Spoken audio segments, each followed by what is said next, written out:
Hello, my name is Crude, and today I'll be taking you through part 2 of my 8-part series, celebrating 8 consecutive seasons of all champion medals in the official campaigns. So we'll be looking at the Spring 2024 campaign in this video. Before I get into that, there are a few things I want to address from my last video. Firstly, my last video was the first I've done of this kind of scale. I'm not a content creator in any sort of way, and until this point, my only recordings of anything were just instant replays through NVIDIA or AMD software when I wanted to clip something. I don't stream or anything either. The only streaming I do is just through Discord with a few friends. That's literally it. I think if you go on my Twitch page, if you do find it, it's got about 100 followers. I am an affiliate. The last time I streamed was probably years ago, and I just didn't really enjoy it. I just don't have the time now. This is just the only way I'm going to be able to do any sort of content creation. I also want to thank everyone who watched my last video and gave me feedback in all the various Discords and things that I posted in. If you haven't seen the video at this point, I'd strongly suggest watching that first. I've just put a link to it in the description below. So there are a few points from my last video that I wanted to highlight before I get into this one. The first thing I noticed was that the game audio was just lacking, and there was a lack of noise suppression from my mic. So you could clearly hear my keyboard and my mouse clicks and that sort of thing. So I've started using OBS instead of just the AMD capture software. So hopefully this addresses those issues. I've also started recording everything kind of in blocks or sections rather than just one big block that I did for the last video. So hopefully the spacing on this is a bit better, and it's a lot better for me rather than just sitting here and just recording for 2 hours straight.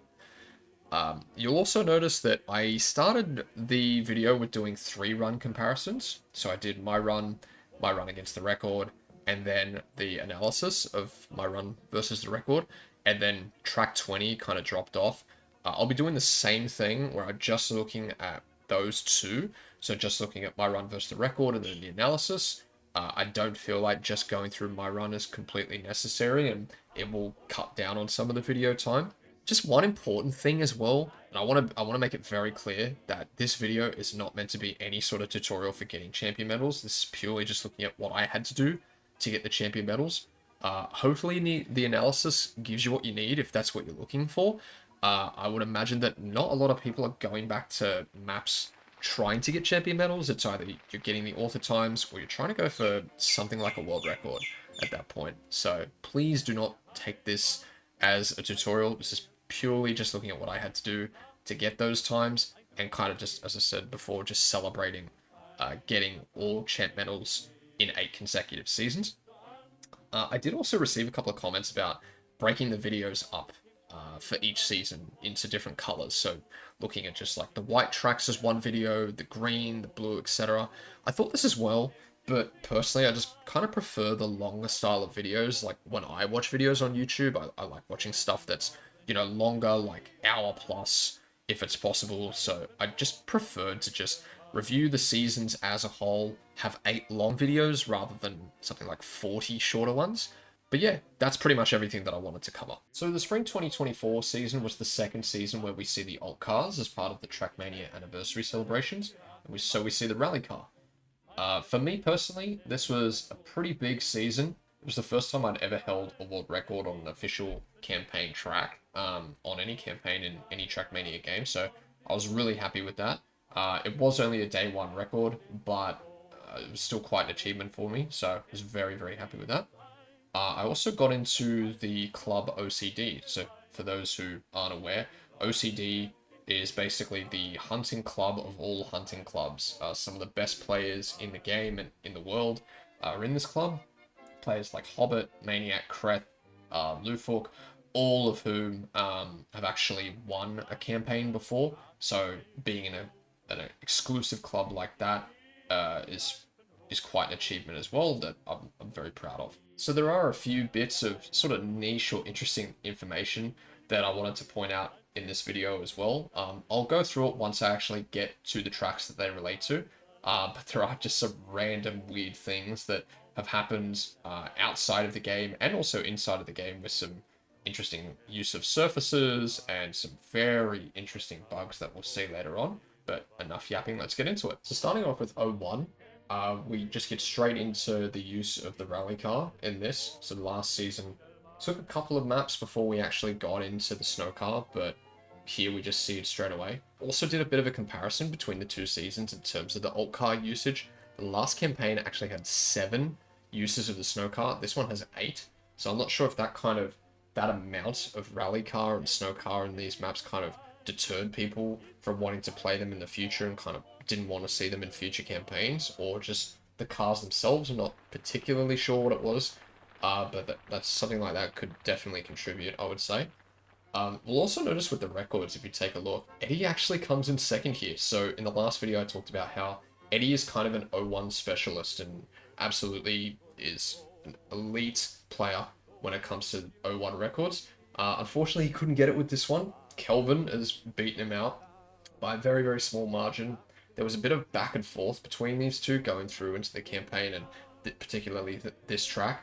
So Kelvin, as we can see, has just edged out on top. So I'm going to go through my run and compare it to Kelvin's. We'll just let the runs play out, and then we'll do the slow-mo analysis.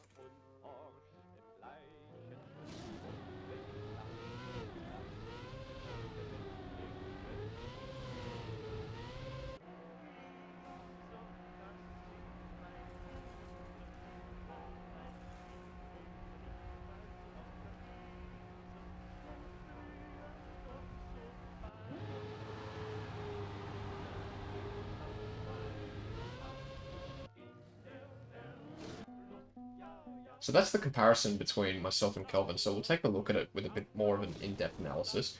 So this part here, we're in third gear. The idea is to gear up early into fourth.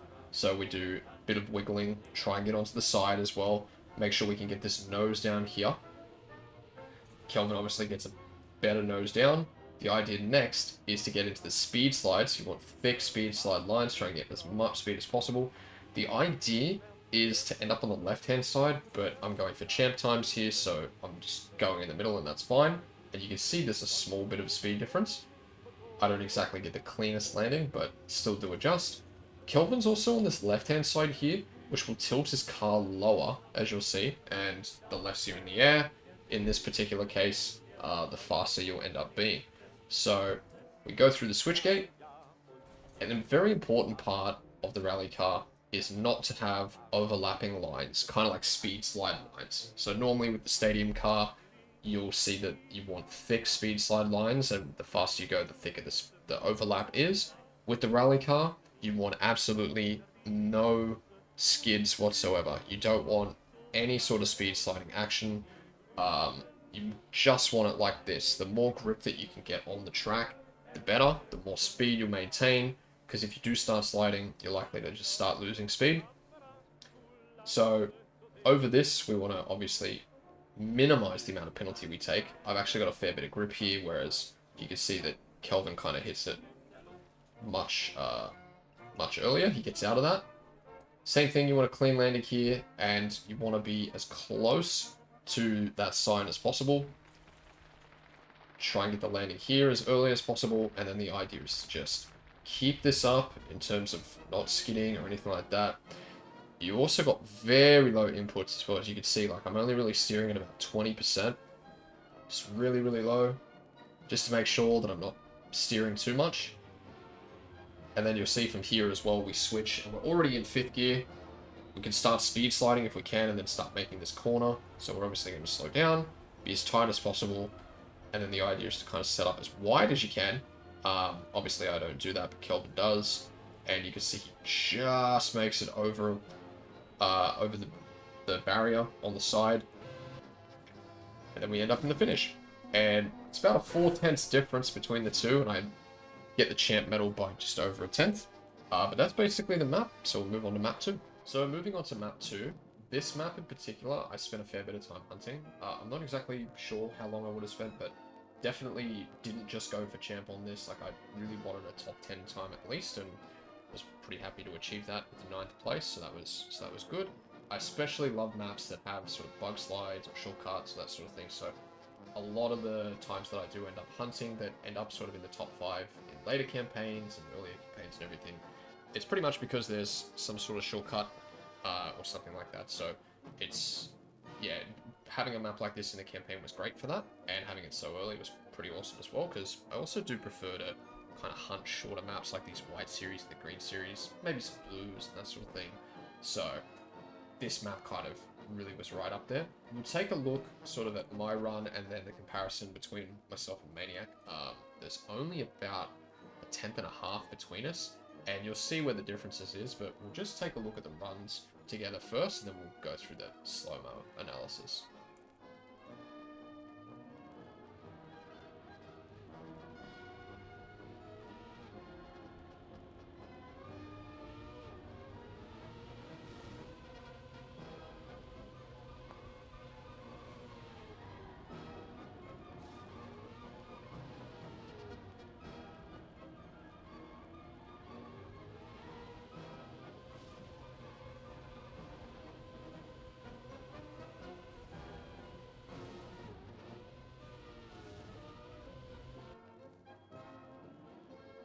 Okay, so let's take a look at the slow-mo analysis, and you can see that in certain parts I'm actually ahead of Maniac. It can be a little bit deceiving, but this run actually had a little bit of improvement to it.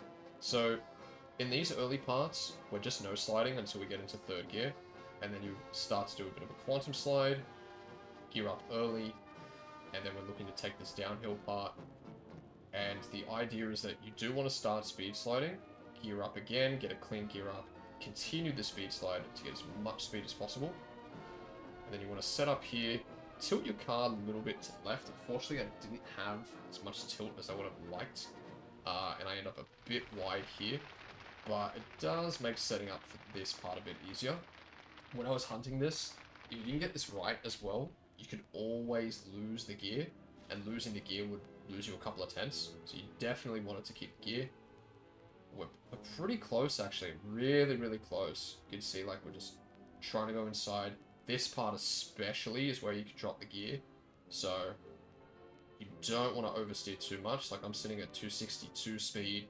Maniac's sitting at 260. Like, we're really, really close to gearing up here. He gets a bit more of an inside line, which means that he's already setting up with the speed slide. And then I start to get into it a bit later and I'm a bit wider. So, and then he'll go ahead here.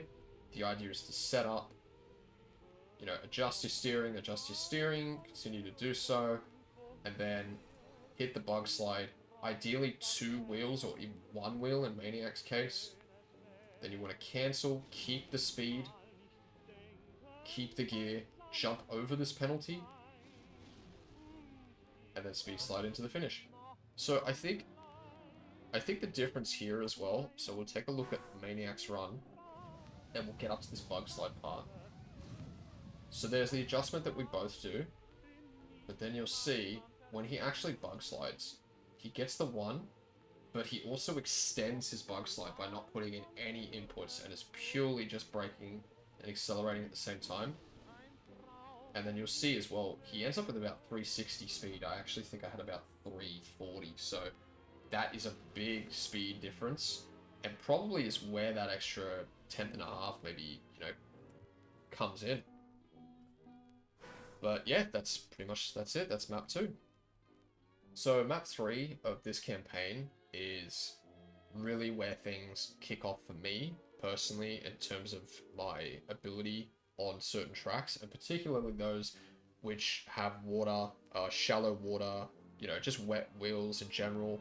Maybe less so in terms of wet wood, which we'll get into later, but wet wheels and precision is something that I discovered I was top tier at through this particular map. This is also the first official campaign map where I actually have a dedicated video from the Trackmania World Records YouTube channel. So basically every season from day 7 onwards, anytime there's a new record on a particular official track, whether it's the existing campaign or previous campaigns, there will be a record that goes up. And the day 7 record will just show you what the record is. Later videos that come out throughout each season will kind of do a comparison between, you know, that record and the current world record, and then so on and so forth. So then you end up with, at the end of the season, what the actual world record is, and kind of sits in a playlist and that sort of thing.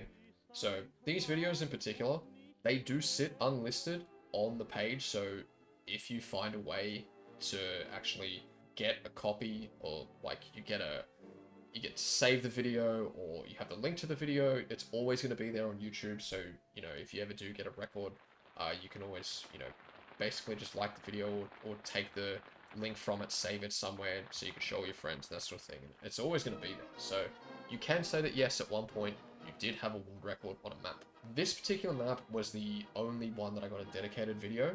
We'll get into map 11, which is also another one which has a record of mine, but doesn't get a dedicated video, and I'll kind of explain why that is when we get to that point, and I've also got some interesting things there too.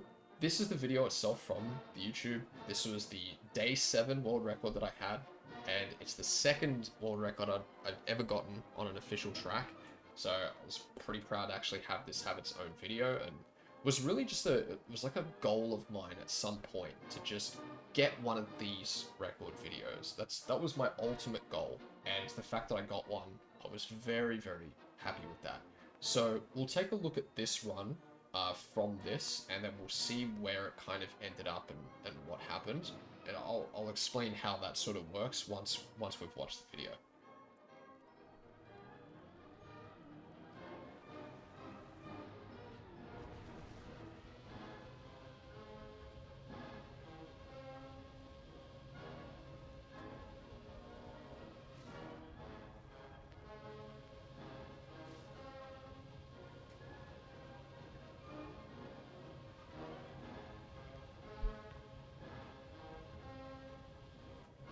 I just wanted to show that it had a video. I'm not going to compare it to the world record and do the slow-mo. I'm just going to do the slow-mo for this purely because we just saw my run, and then I can kind of break down the track that way and that sort of thing. But I did just really want to point out that I had this video because for me it was such a big achievement. I just had to include it somewhere. So the fact that I got that, I was really happy with it. I think I remember that night that the video was supposed to come out. I was just waiting and waiting and waiting for it to come out, you know, because I just wanted to see it. So the fact that I got it, for me, was just unbelievable.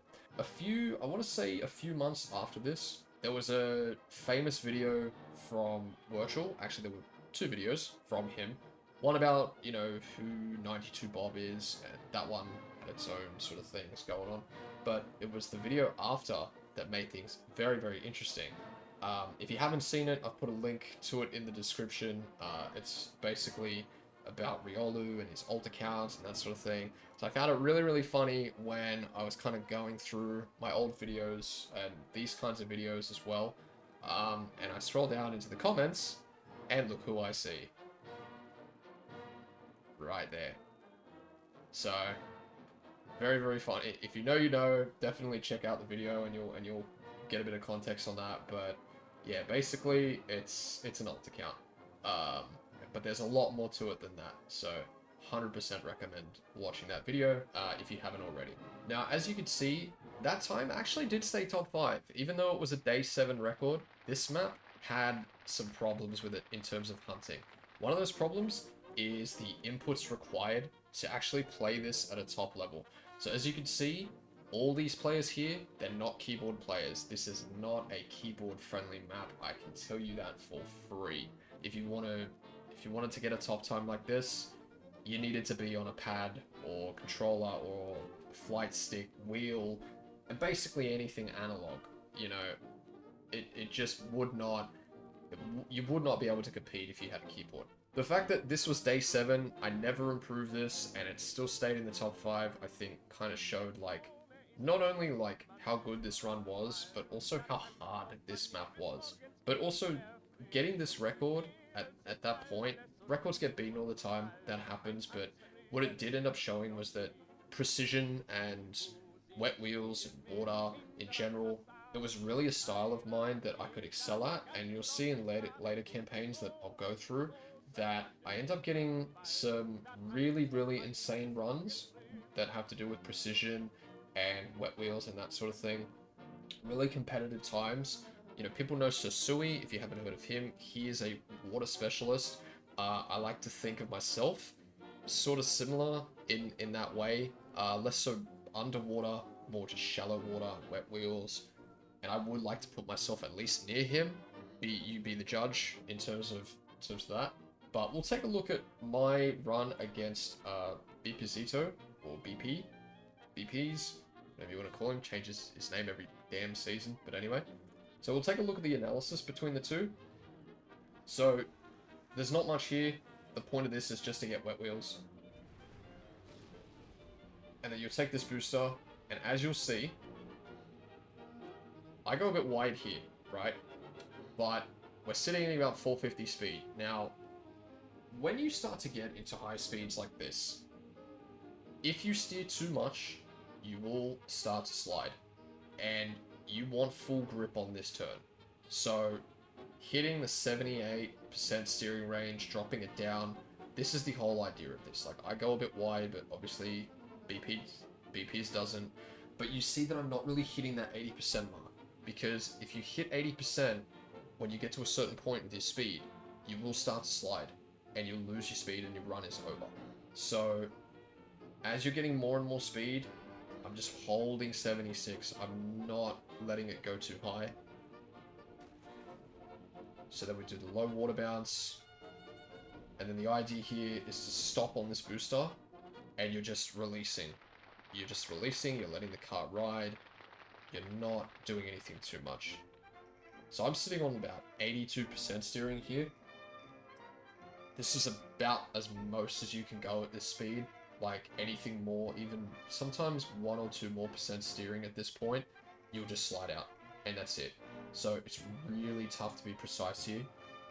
You'll see I actually start accelerating before BP's here. And you'll also start to see as well, my steering starts to dip. Now I play on controller, so this is not easy. You know, I'm not playing on wheel or anything like that. You know, I've got 5 more speed here. So I'm actually starting to catch. But BP's slides into a speed slide. And that actually works. And you'll see in a second what happens. So he does gain a bit of speed. You will glide across the water. Both of us will speed slide. 1 speed slide, another speed slide. His is actually a bit longer. So he's got a little bit more speed here. I just missed this. So close to hitting that. Oh my god. And then here as well, you're on a bit of a slant, but you can see the steering range. Like we're sitting at 60, 70%. You start to lose speed here, so you can increase your steering range a bit. But the slope really helps. And we're pretty much at the same speed, it's just he gets there sooner, holds it, and that's it. So I was really happy with this run, and I still am. You know, that it's such a hard map to play, so the fact that this stayed top 5 and was a record at some point after day 7, absolutely happy with. But that's map 3.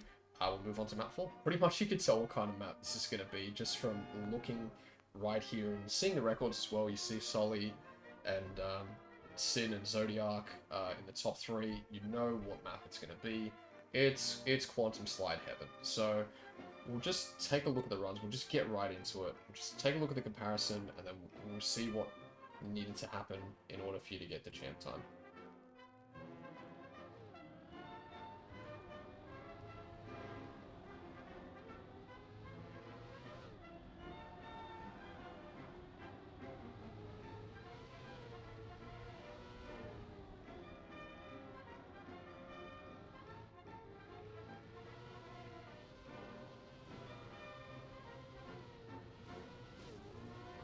That's the comparison between myself and Sully.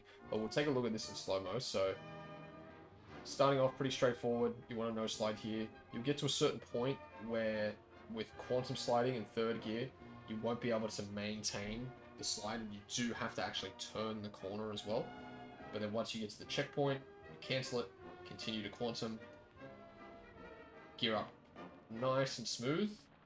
Now, I actually slide here, but Sully slows down, continues to quantum, and then rides that quantum all the way through, and you'll see what it does. The speed just launches it through. He's about 25 more speed ahead here, which is such a big difference.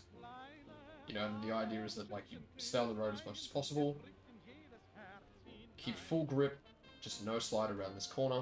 Pretty straightforward on there. You'll get into 3rd gear. It is quicker to continue the quantum release so that you don't gear up early, but then try and get a jump into here, jump in, do a low jump, and land as soon as possible. So the air brake helps with that. I actually don't land all that soon, if I'm honest. And then start the speed slider, gear up into fourth, nice and smooth, and then straight into the finish. And that run beats the champ time by 700s. It's just your typical quantum side map, so not really too much to say there. But that is map 4.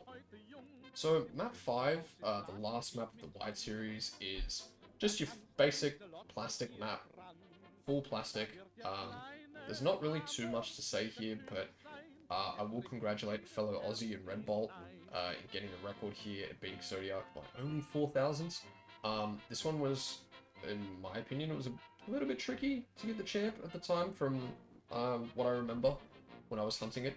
But we'll take a look at the comparison between myself and Red Bolt, see where he gains 2/10 on me, and then we'll do our usual slow-mo analysis.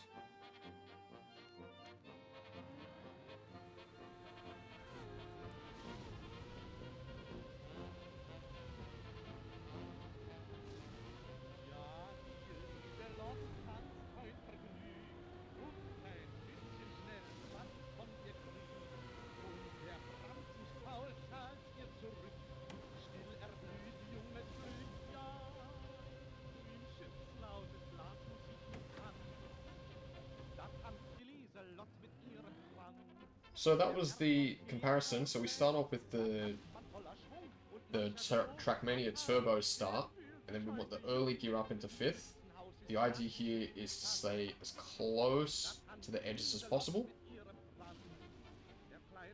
Constantly tapping, tapping, tapping, because tapping is actually faster than smooth steering in plastic. So we want to keep tapping, keep tapping, keep tapping.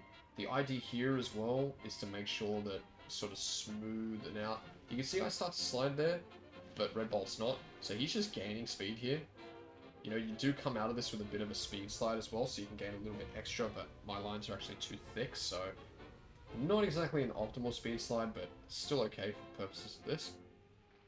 Then the idea is to set up into this plastic wall ride, so you can just ride it along, exit from the ride, stay close, very tight, and then set up here, straighten out a bit, get some nice speed slides here.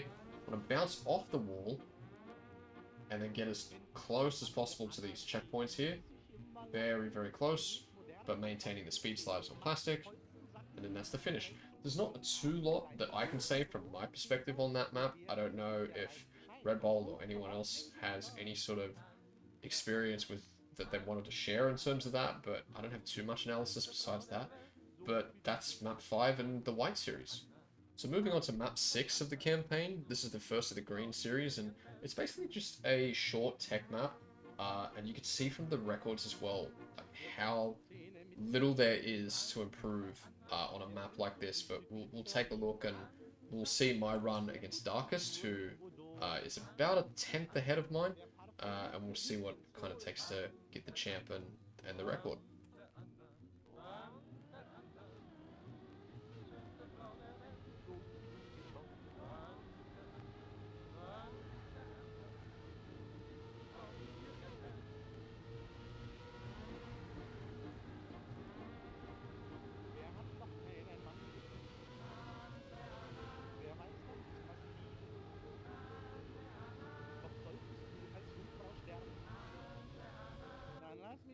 So this is the run side by side, so we'll take a look at what it takes to get a champ time and the record here.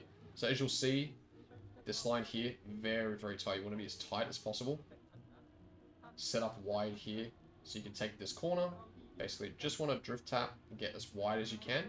The idea with this is to be as wide as possible to not take this downhill, because you'll start to skid and start to lose speed as you're coming around this corner. So you can see that Darkest is kind of already in a spot where he's about 7 speed more, because he's set up wider and isn't skidding like I am at that point. So with all that speed, he could use it to just go super tight into this, set up wide again, then drift this corner, take it really tight, and the idea is you get as close as possible. You can see how close it is, you know, maximum speed coming around these corners, and then this is really, really tight. You know, you can obviously hit that pole if you're too wide or you don't have the right angle. And then again, it's kind of setting up for this part. You want to brake tap to get a flat landing. You know, small tapping here, small tapping. You want to try and straighten your car out as much as possible. You know, coming up here so you can... You'll see that we're skidding, but we're kind of cancelling it. And you can see, like, from here, the idea is to just maintain grip, get close to the walls again, and straight into the finish. So not too much to analyze there, but that run itself only beat the champ time by about 4 thousandths, but to be fair, it is 221st. So we'll take that and move on to map 7. This map is essentially a full wood map. The idea is to get as much wood as you can, so where you would normally maybe try and keep as tight as possible on the inside, you'll actually see that that won't be the optimal case in some situations. So we'll take a look at the comparison between myself and Rinter, who beats my time by 4 thousandths. So we'll take a look now.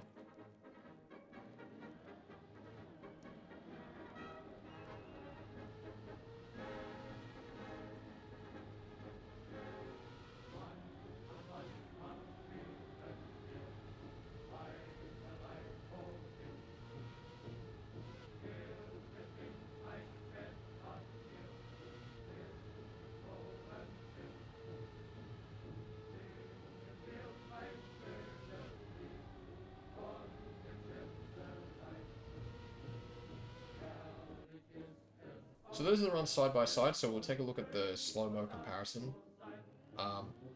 Start is pretty typical, you're just keeping tight. Now, what I actually do here is not correct. So you'll see that I start to go more inside, and it looks like I'm ahead of Rinter, but this is very, very deceiving. The idea is that you want to go as wide as possible, take the downhill, so you get more speed. So if you look at it from Rinter's perspective, for this part, you will see that up here, I have 205 speed, right? At this point. But then here,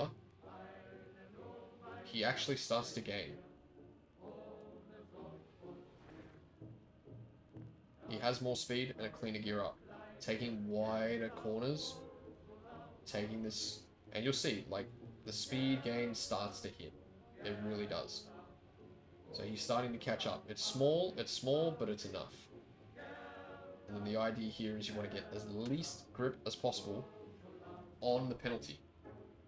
So then you can maintain more speed. It's only minuscule, but it's enough. And you can see he just starts to pull ahead, just more speed, setting up wider, taking more wood. You know, less grip on the penalty, starts to pull away. So we'll swap back to my perspective for that part. And you'll see, so he's ahead there. Then the idea is to keep close here. Keep close as possible. And then same here. I'm actually skidding there, so I'm losing speed, and that is not optimal across the penalty. Then you want to stay tight here, around this corner. Same thing, keeping grip with the wood.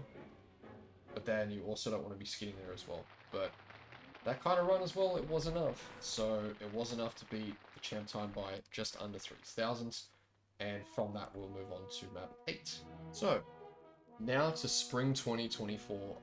And this has got to be one of the most interesting maps that I think we've seen in terms of records and hunting and everything in any campaign that I think I've participated in. This is just completely insane. And you might be thinking, why are we watching this video? Do you have the record, or did you have the record? No, I was far from it. I did not have the record at any point on this. But this map is so insane, I don't want to give anything away if you haven't seen this already, but we will be watching this run. You need to see this.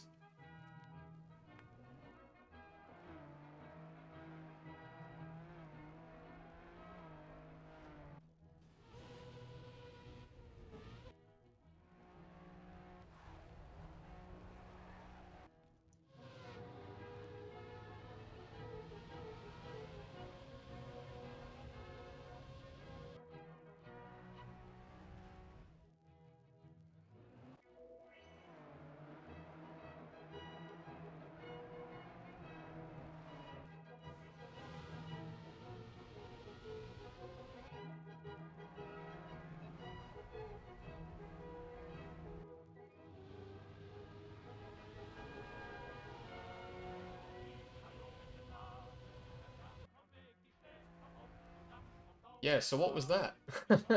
What was that? As you can see, as you can see here, this map was, or this time was invalidated. Not because it was cheated or anything like that, but there was a bug with the rally car and the switch gates. So if I actually go into the game, you will see that there are these switch gates. So you'll see one here, and one here. So that's to get into the rally car and then get back into the stadium car.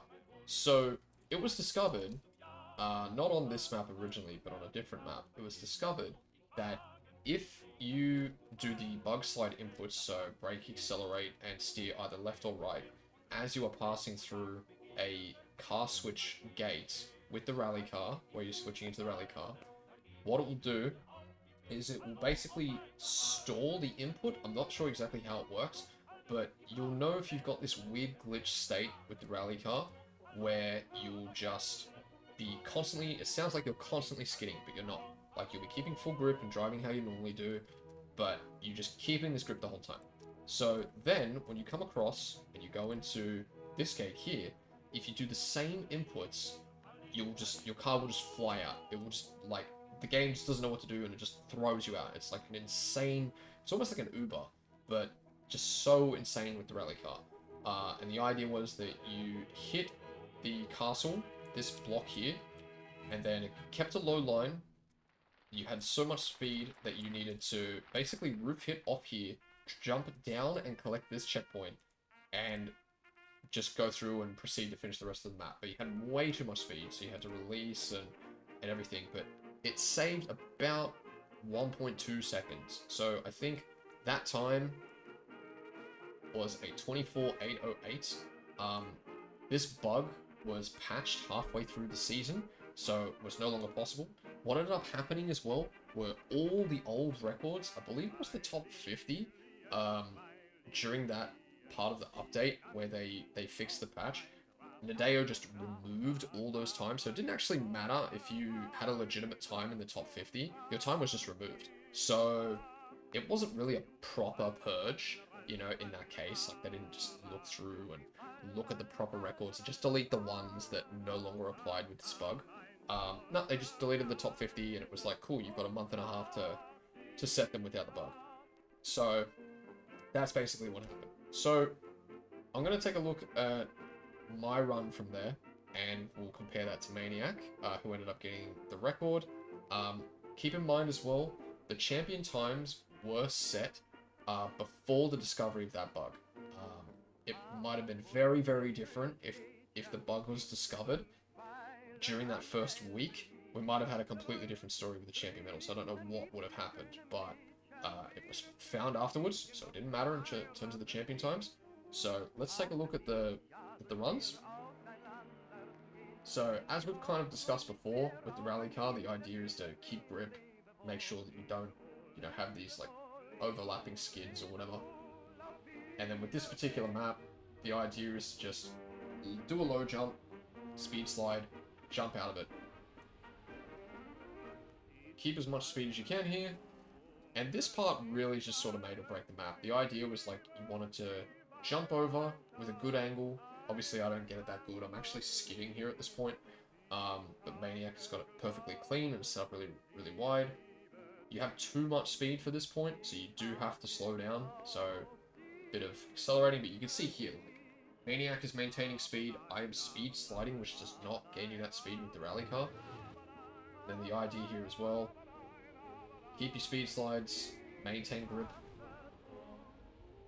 Keep going, keep going. Keep your speed slides, and then just jump into the finish. So, what this ended up was being really, really boring. The first month and a half was so insane with this. As I said, I'm glad that the champ time was not, it was not based on the bug, because if it was, we might have had a massive problem. Who knows what you would have needed, but yeah, that's where it ended up. So I ended up only beating it by 14 thousandths, but that's basically map 08, such a crazy map. So moving on to map 09, and it's time for some bobbing and some action keys, if you wanted to. But action keys seem to be the way to go when it comes to bobsleigh and to wiggling and that sort of thing. So I'm kind of okay at bobsleigh. Basically, just copy inputs. Like, to be honest, you really, with bobsleigh, to really understand how wiggling works, like, you could ask anybody that's at a high level. They're not going to be able to tell you exactly how it works. You know, they're going to tell you that it's about feeling and that sort of thing. And it's completely understandable when you just get it and you just understand what you're doing and seeing when you should start to steer and what action key to use and that sort of stuff. So there's only very few people that really can max out bobsleigh tracks. I'm definitely not one of them. I'm just happy to get the champ medals and move on. But we'll take a look at my run and we'll see how that compares to Pug, who has the record by only about 1/200, and see how my run as well beats the champ time.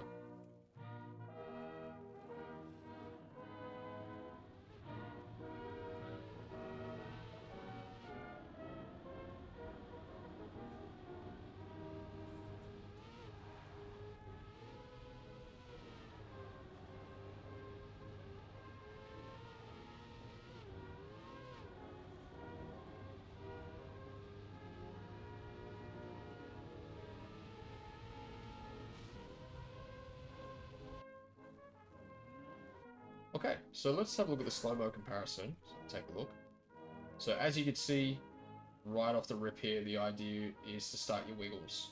And it's kind of like, for me, it's more of like a pattern thing. So you kind of get used to this pattern of, you know, steering one way, flicking the opposite direction, and then holding that way after you kind of finished your flick, and then flick the other way. It's just all these different flicks. So that's kind of how I think the start works. Then at these lower speeds, the idea, from what I understand, is to start steering, you know, more speed, the more percentages you want to steer when you're in the bobsleigh. And you gradually sort of want to go up as well with the more speed, so that's how you get it optimally. So I actually don't use action keys on this, but I'm sure that Pug does in this as a keyboard player. Then you want to come off of this bobsleigh onto the dirt, steer sideways, release, and the idea is you want to end up straight here so you can get into a quantum slide. I actually don't end up doing that and end up speed sliding instead, so you'll see the difference there. Pug just holds that all the way through. I'm just trying to keep the grip here, and it's really important so that you can come out with this in 5th gear. You'd find it very, very difficult to actually get champ if you're stuck in 4th gear at that point. This point here, it's a longer bobsleigh, so I actually do use an action key to get 80% steering, and then steering further there. The rest of it's pretty straightforward. You just want to make sure you've got good lines. The finish at the end is pretty much, if you jump too high, you've got something to aim for. So that was nice, more for matchmaking, but yeah, that's basically the map itself.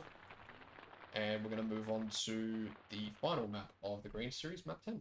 So moving on to map 10, the final map of the Green Series. This is another car switch map similar to 08. I actually believe that 08 bug that was found on an altered version of this track. I think it was Techie that discovered it, but it was some sort of version of this track that car switch bug was discovered. This map doesn't utilize that at any point, so unfortunately there's no exciting sort of bugs that we see on this first part. The first part is really the only part that would actually be useful, as far as I would understand, but we just won't see that here. So it's a pretty standard car switch map with a few different surfaces and things that we'll see, which is pretty cool. We'll take a look, as usual. We'll look at my run in comparison to the world record, and then we'll do our usual slow-mo analysis.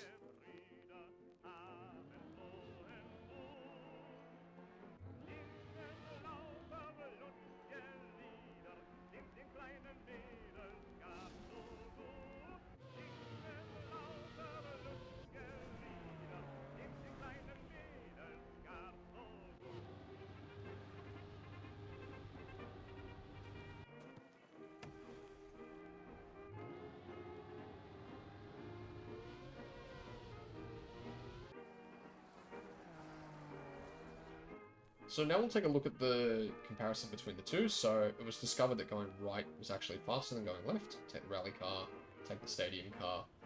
That's the fast option, and we go back to this. Same thing as what we've seen with 01 and 08. You just want to keep these lines here no speed sliding, it does not go faster. It was also discovered that going rally car, taking the reactor booster, and doing this sort of like slide, I guess, not sure what you would call this, was the fastest method. And then the idea is to set up wide here, take the plastic here, and then set up as high as possible, carry the speed, and you're going into the pool. You know, obviously try and skip all the sand and, you know, keep many wheels off. And then you want to speed slide into the dirt, take the rally car again, fastest method, and then you would slide out. And then ideally you'd want to straighten up. I don't do that, but it doesn't matter. Still end up getting the champ time by just about 600ths. And that is basically the green series, so we'll move on to the blues. So you might be looking at this and saying, Crude, what the hell are you doing? Why is Wershel in this? What is going on? Before you sort of say anything, I did reach out to Wershel. I DM'd him and asked if I had permission to use a clip from one of his videos in my own video. He said it was all good, so there's no dramas there. I have permission to use this. But basically the reason that I'm showing this over showing map 11 just on the track itself is because this was the day one world record, and I got it. I didn't discover this, but I had a run that was good enough that it ended up being day one record. So it was my first ever official campaign world record. So in any Trackmania, it was like my first official world record. And I was so stoked with it. I was really, really happy. I think I drove this at like 9 PM on the first day, and it stayed all the way through to be the day one record. So I was pretty happy with that. Obviously, it didn't stay that way, which we'll get into later. But I wanted to show this to show you what the kart was, and then we can sort of go from there. Driven by iFreezer. Let's take a look. He gets a lot of speed through his first corner, goes full speed. Speed slide on grass, upper gear. Clean line through the loop. Basically the only full speed map in this campaign. Nice line here, keeping 5th gear, speed sliding towards the roller coaster part, and then driving through the last stuff here, going through the slow motion, dropping down to the plastic. And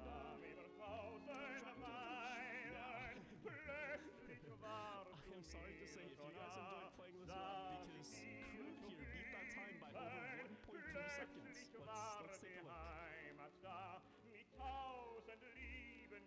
So in the start here, he does a little bit of a worse wiggle, and then also drifts here, so super far behind. He's so far behind, how is he going to recover this? Wow.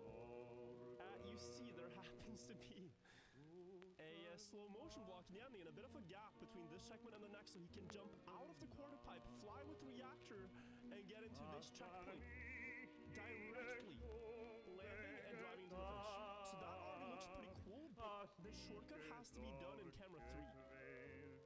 This is how you drive when you have to drive it like this. So you almost see nothing. Like you're looking at the sky and then, oh, hi, I landed. Okay, cool, I got one record. Nice. But that is your point of view when playing the shortcut.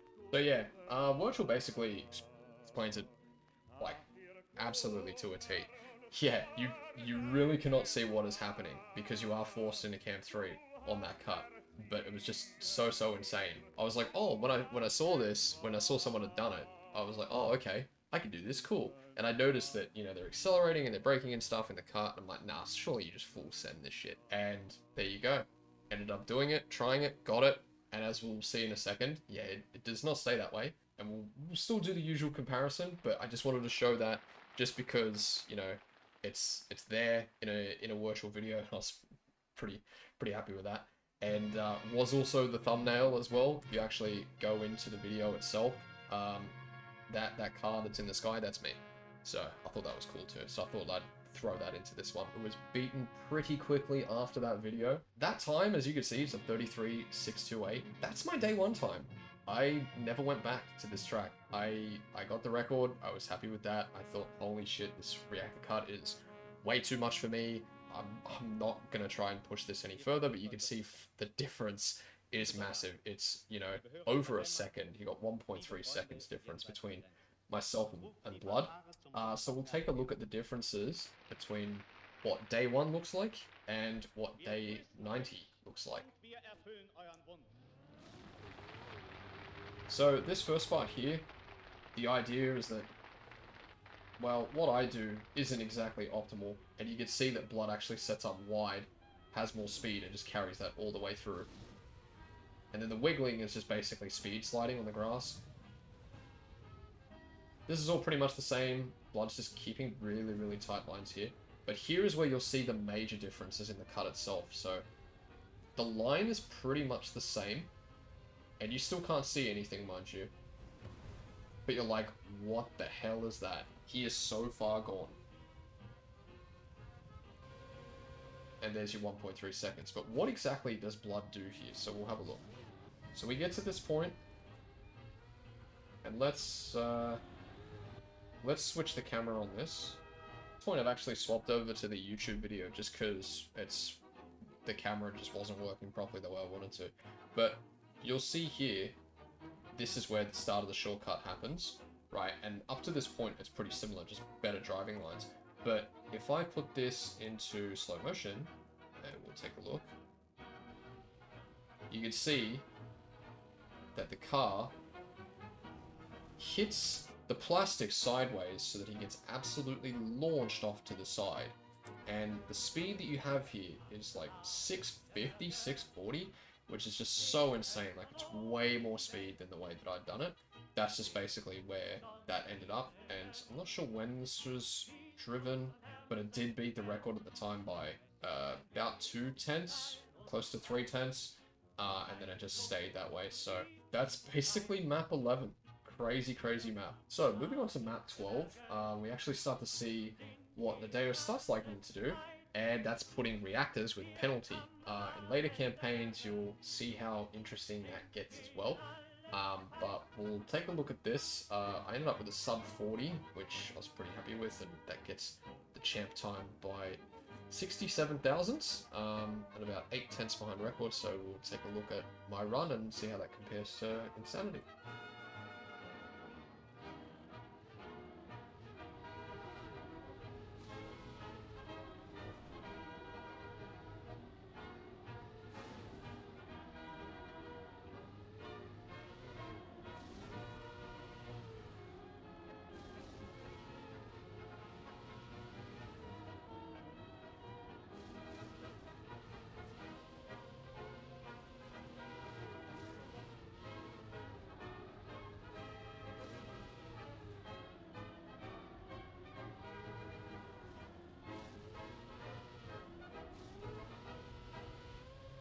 So that's the comparison, so we'll take a look. There was actually a lot less reactors than I thought there were.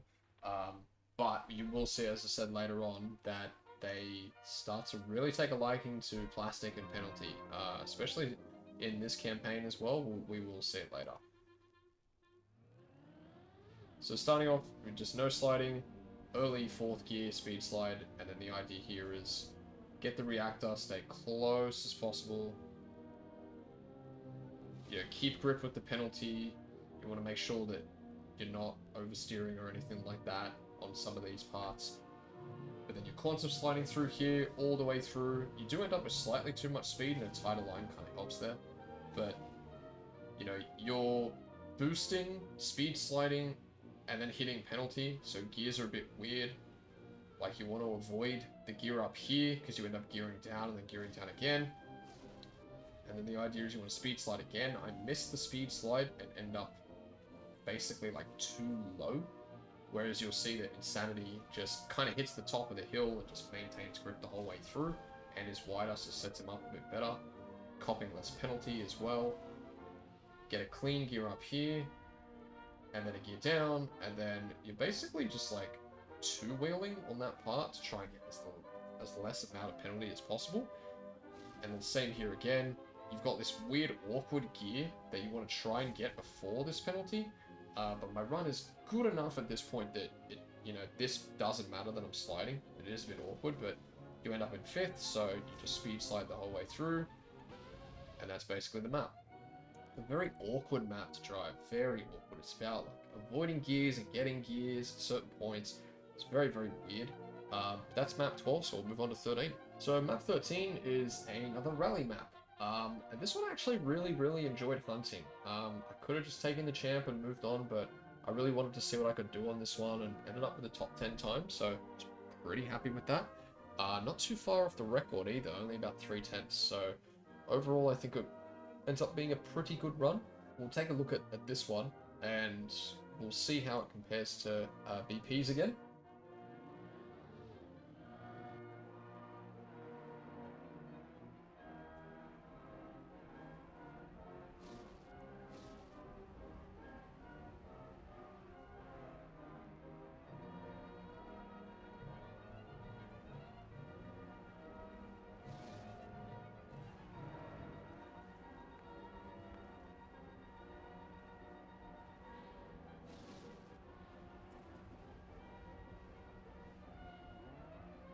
Okay, so we'll have a look at the slow-mo comparison here. And one thing that you will notice straight away, different skin. The old skin, that Holden skin, was the skin that I'd made myself. It was a celebration of the V8 supercars back in about 2000, 2001, really early days. Like Peter Brock, that sort of thing, if you're into supercars, might be familiar. It was kind of just an homage to that. Like, I'd never made a skin before. I thought it'd be really cool to make one. And that's what I'd sort of come up with. But at this point, when I drove this run, it was towards the end of the season. And at this point, I'd found out that I'd gotten into OCD. OCD had their own skins. I really like this skin. This is a really cool skin.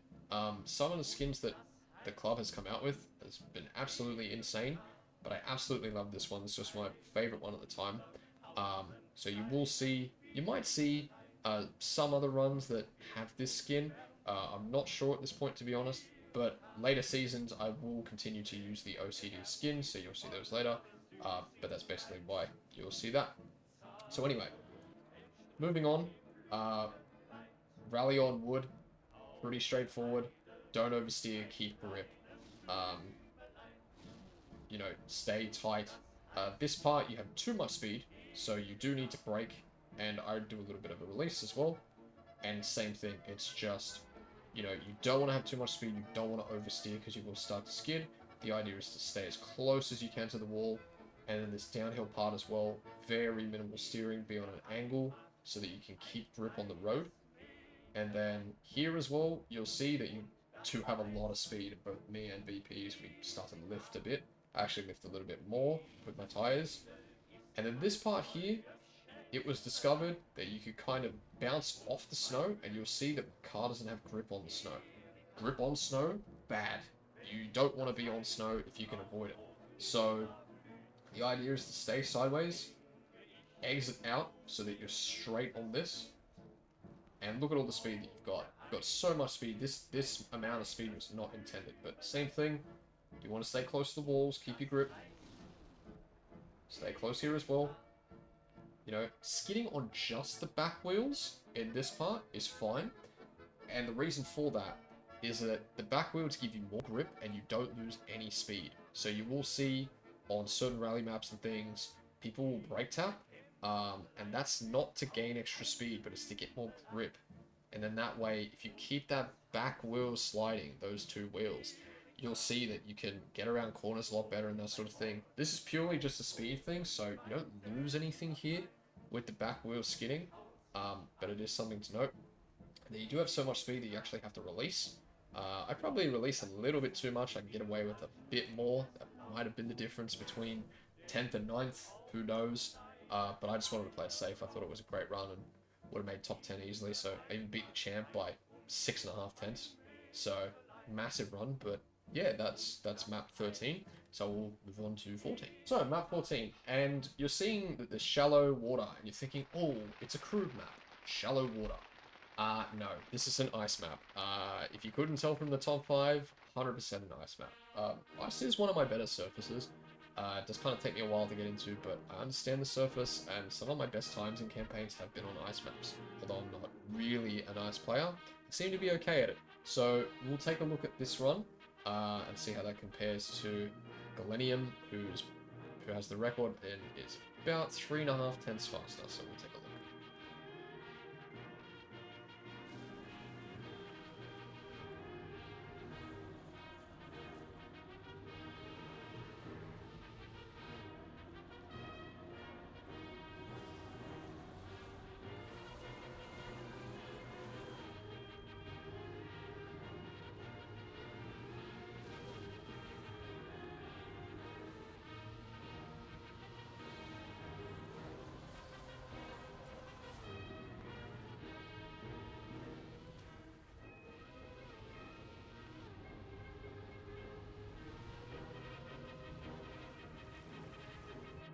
Okay, so now we'll take a look at the slow-mo comparison.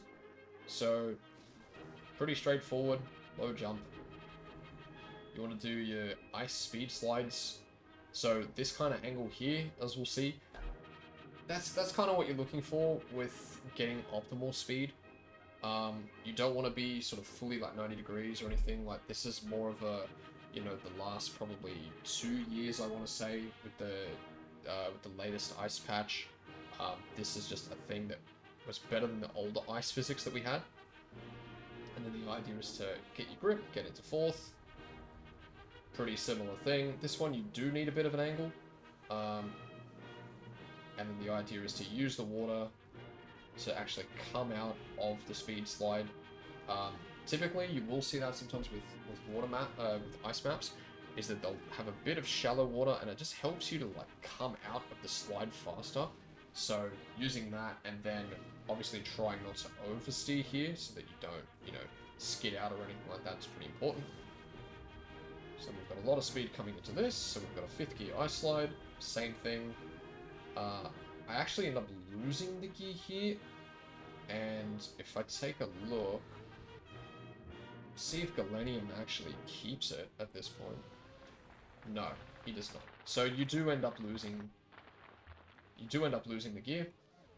Then the idea is to set up wide here, so you can get in this downhill and you don't slide out. And then Galenium actually starts to speed slide, so he'll have more speed than me coming into this final underwater part. But that's basically that. So this one, I did actually go back and hunt a little bit because I wanted to get a sub 41 from memory. I had the champ and just kind of kept grinding it. And that's where I ended up, was over 2.5 tenths head of champ. And that is map 14. So we'll move on to the last map of the Blue Series, map 15. So moving on to map 15, the final map in the Blue Series. And one thing that I hadn't noticed, or hadn't mentioned at this point, was besides getting the new rally car in itself and getting the alt cars, we also got new blocks. And you'll see that what you're looking at is rally blocks. So you've obviously got the castle blocks and the scenery blocks, which is great. But this is where we start to see rally dirt. It's not just used for the rally car itself. We might have seen previously that there were some rally blocks, and it makes sense using the rally car on them. These kind of blocks with the stadium car actually makes for very technical dirt tracks. Again, you'll see from the records that there's going to be some quantum sliding because of the people in the top 5, but we see how that's used on these rally blocks, which is a little bit different from what we've seen before. So we'll take a look at my run as usual and see how that compares to Solly, and then we'll do our usual slow-mo breakdown.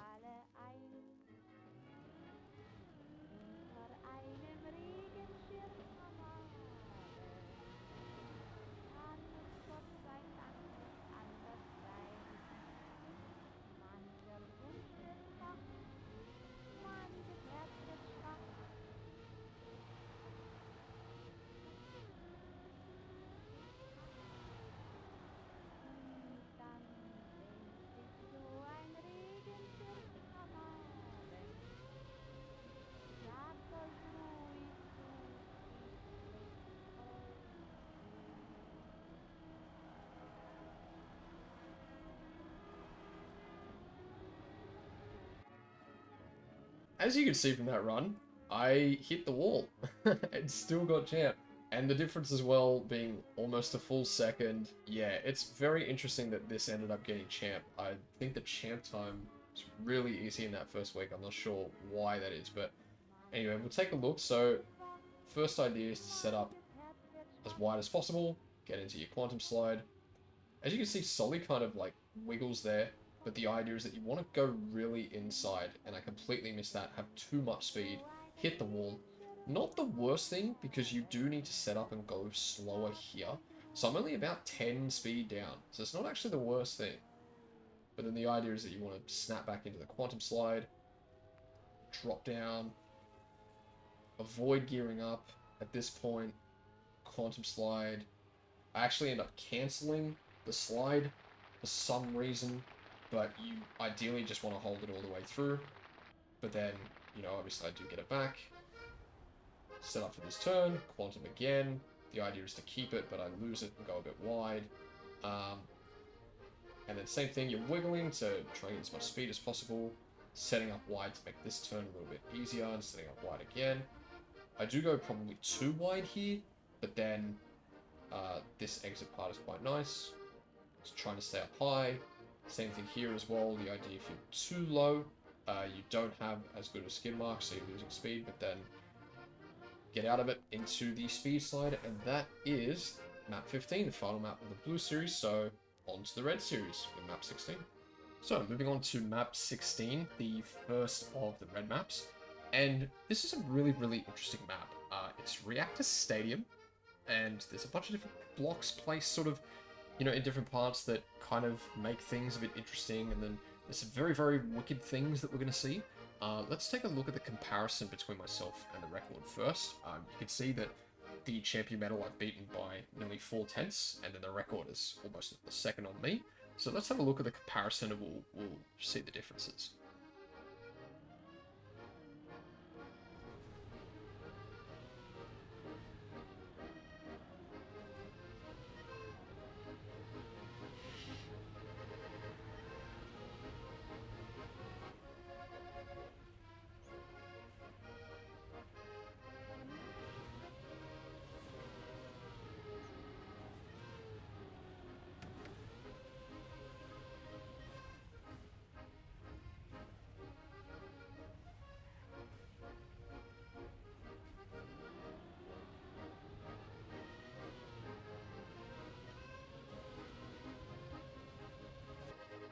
So yeah, there's a lot going on, so we're going to need to break this one down, as we have with the other maps, but let's take a look. So, as you can see, stadium, there's very interesting parts of the stadium grass.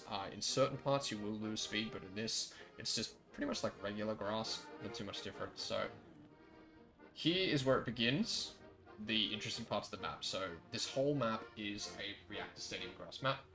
So, there's some very awkward gearing that you can't really avoid here, but it doesn't really matter for this part. You're kind of just going on the inside as much as possible, straightening out, speed sliding, and then you're using this sausage block to kind of like set yourself up. Get into this part, which is engine off. Jumping through, then we start to gather speed. Now, this is where things get interesting. So, we set up on the inside here.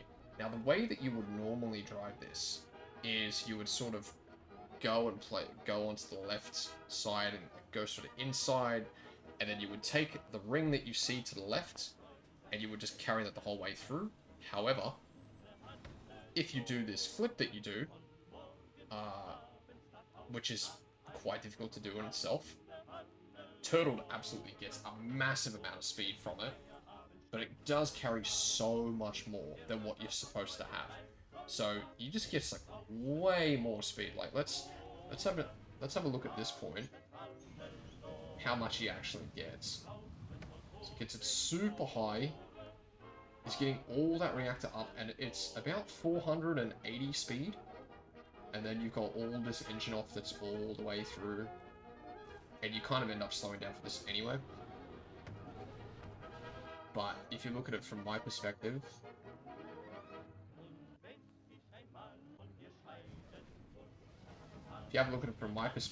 I have about 410 speed, which is still more speed than what you would have got the normal way, so it does save, you know, obviously more than a few tenths. And then the idea with this final part is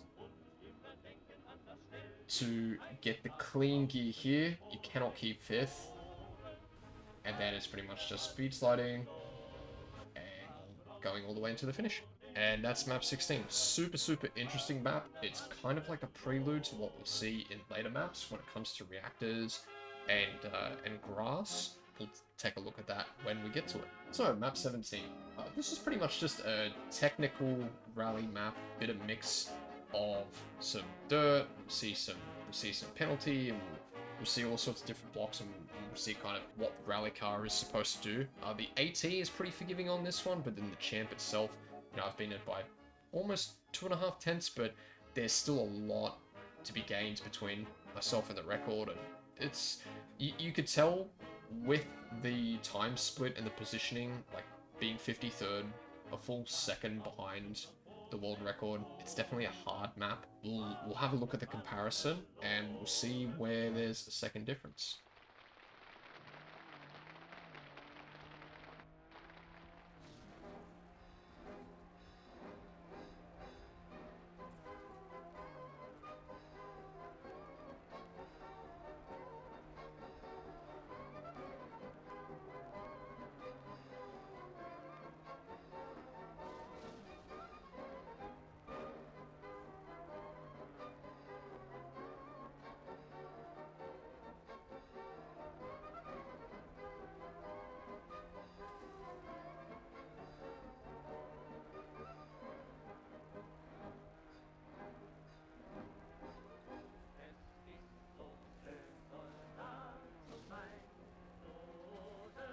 So that's the run, so let's break this down. As you could actually see from the first 10 or so seconds, I actually had a really good start here. Really, really fast. It was kept it super tight, didn't skid too much, kept the back wheels.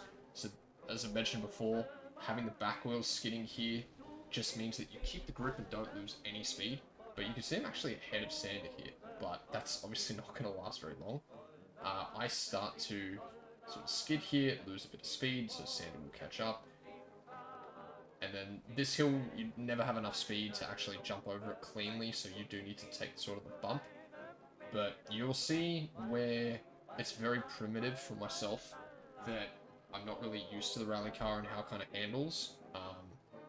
So you'll see that a lot of the time, like here, like I'm skidding a lot, you know, losing speed, skidding there as well, skidding here as well, where Sander is going inside, keeping grip. That's about 20 speed difference. And then here again as well, I start to skid. I think I actually hit the wall there. Yep. But the interesting thing with the alt cars themselves is sometimes actually hitting certain walls and things doesn't lose you all that much speed. It's not nearly as punishing as the stadium car. So I do hear it. Like I do actually hit the wall. You can hear the knock. And you can see it. And I don't really lose it. But you'll see this next part. The point of braking here is what I mentioned earlier as well. As you brake, you get the skids with your back tires, but I overslide, so I'm losing speed here, and again, I'm 20 speed down. You know, the idea is just to have the back wheels have that skid. So then you want to take all the booster here without any penalty. The wiggling here, there's less grip, and you can see the tires lift on the penalty, so you're losing less speed. Brake tap here because you're too fast for this. Again, I'm holding this, actually doing kind of okay. Maybe a little bit of oversliding. And then setting up wide. Again, too much speed here, so you do need to release just a little bit. Keep your back tires skidding like this. This is actually a decent section for myself. And then, again, releasing a little bit. Bit of oversteer again, but that's okay. You know, trying to reduce the oversteer. Land cleanly into this drop down. Wiggle a little bit to reduce the penalty. Get to the booster as quick as you can. Take the ramp just a bit so that you avoid the penalty and straight into the finish. So there's a lot there. There is a lot. It's very technical. You can see why the difference is so much, but you can also see why there's not many positions between myself and the world record. So very technical, but very interesting map. Kind of reflecting on it as well. I definitely think nowadays I could go back and improve this by at least a few tenths. That was just kind of the standard. I mean, Sander and Grenadi, for example, are both, TM original players, so they've had experience with the rally car. The physics haven't changed between the two cars. It's still all about precision driving, and the actual mechanics and physics of the car work just the same. So they've had much more experience than a lot of us that are only just experiencing this during this particular campaign. But all in all, pretty happy that I beat the champ by as much as I did. Happy with that time. So now we'll move on to map 18. So moving on to map 18. This map, really fast map, really interesting battle between first and second, and kind of a little bit of an interesting story with the fifth place player as well, Elak Reynos. I believe that was his first top 5 on an official Nadeo track. So big props to him, another fellow Aussie. Absolutely love to see it. We don't get too many Aussies that end up finishing maps in the top 5 world nowadays, so it's great to see players that are up there doing their thing. Yeah, this one is a really, really fast technical map. The end of it is just so insane. I can't really describe it without you seeing it. So let's do the usual. We'll compare my run to the world records.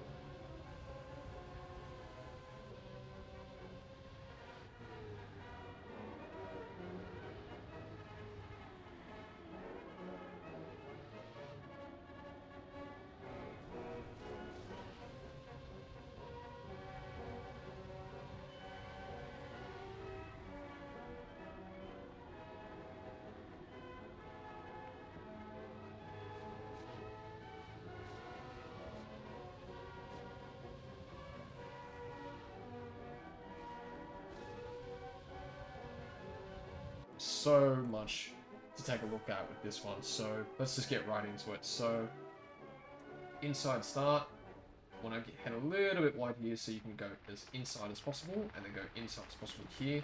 Take the full red booster, and this is a full speed section. Obviously I'm not speed sliding Maniac is, so you're just going to gain out of this. And then you've got a speed tech type turn, just following all the way through, and then this is a massive drift. I don't believe you keep 4th at all. You have to drop down to 3rd. And then it's just taking the booster. There's another speed slide from Maniac. He's just pulling away from me. Set up as wide as you can here. You get fragile here, and I'm not sure what the purpose of it is at this point. Because I believe this is a reset anyway. So I'm assuming that Nadeo's put that in there so that you can't try overwall or something like that. But a very interesting choice, but anyway. So you take this on the inside. Another quick drift. The idea is to set up as wide as you can so you can get as much speed as you can going into this. But obviously I don't do that. Then you'll see here as well, I'm just playing with fire. So much speed with these red boosters, and then hitting the speed, wiggling is just going to get you more and more speed. And then this part. You take the fragile, and then you think, doing this strategy, you would just... your car would die with fragile, right? Because you're not supposed to hit anything when you're fragile, but for whatever reason, you can just get lucky, keep a bunch of speed, which is way quicker than slowing down and, trying to get around the corner. But yeah, that was actually a pretty decent one, all things considered. Absolutely insane map. Just a crazy map. There's not too many words for that one, but I do beat it by 10th. Pretty happy with my time overall, considering especially that end, like being so fast and risking all these corners and everything, and then having the champ basically come down to whether you can survive that all hit or not was really, really painful, because I wanted to get it with that strat. I did get it, did get lucky, and you did see as well I almost hit the wall on the left, so pretty happy with that one. But let's move on to map 19. Map 19. So this is the first time that we see this particular type of track. So it's rally ice or rice. And this is a mechanic that we haven't seen in any other game that has the rally car in it. This is entirely like a brand new thing. Not only that, we also see that there is a massive cut on this. Well, not really massive, but it definitely does make a difference. You can see as well the difference between myself and the world record is over a second, and I'm sitting at 76. And that's for multiple reasons that we're going to see. Let's take a look. We'll do the usual, compare myself, and then we'll go ahead and look at the comparison.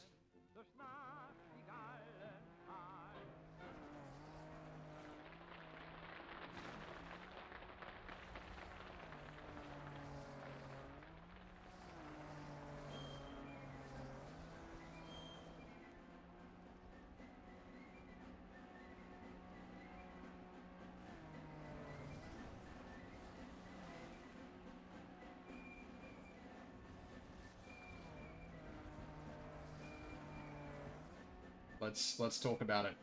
So, rally on ice. You will see here that my inputs are very, very minimal.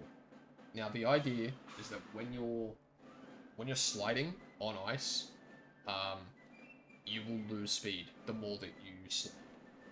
If you start to go on this particular angle, where you're sort of like, your car is like 90 degrees, you can hold that 90 degrees with a very small input.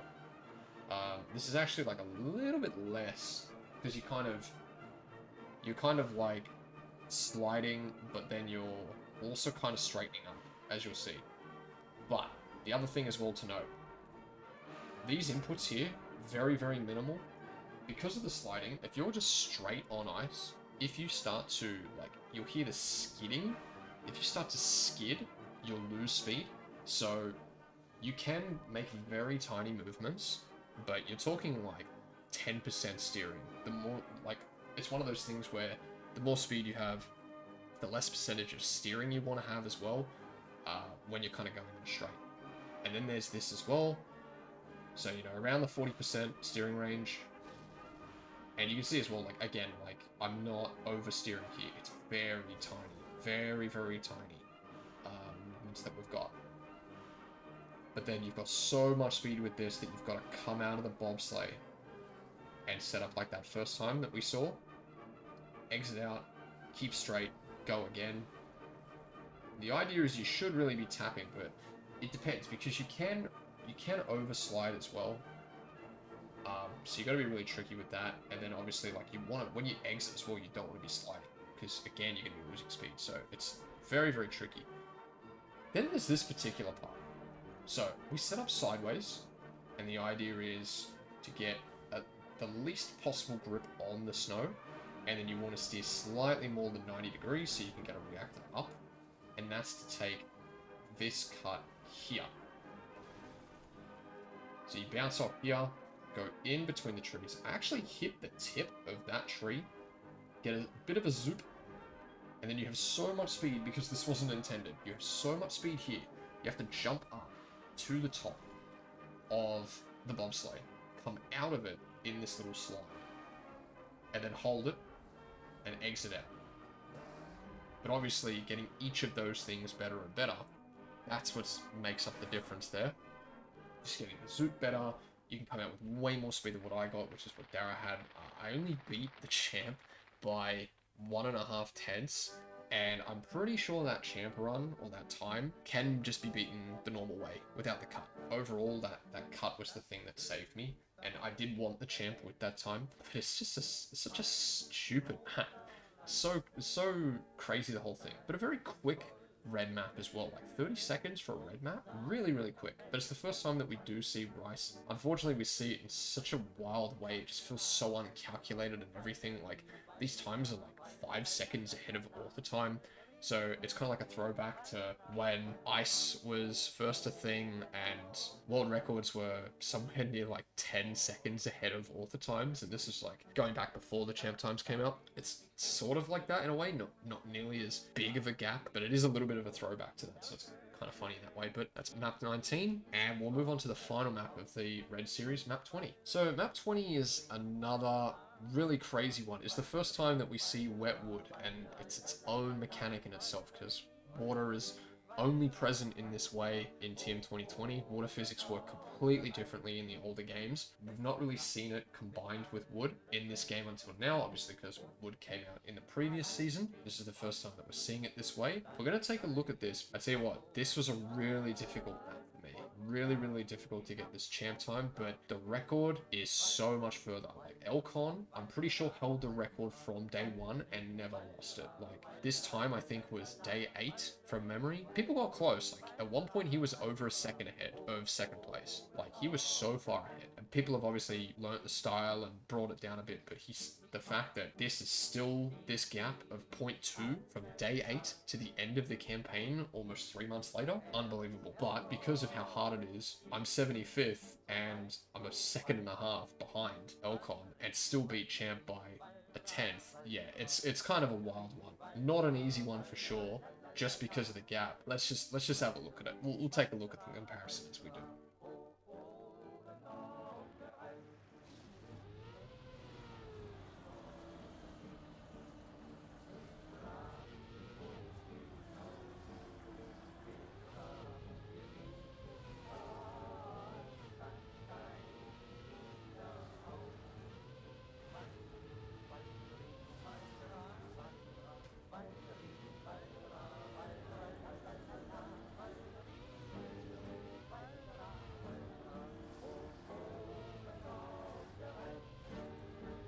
Let's have a look at this. Firstly, you'll see I'm using a TM Turbo skin. Probably not the best idea, but doesn't really matter.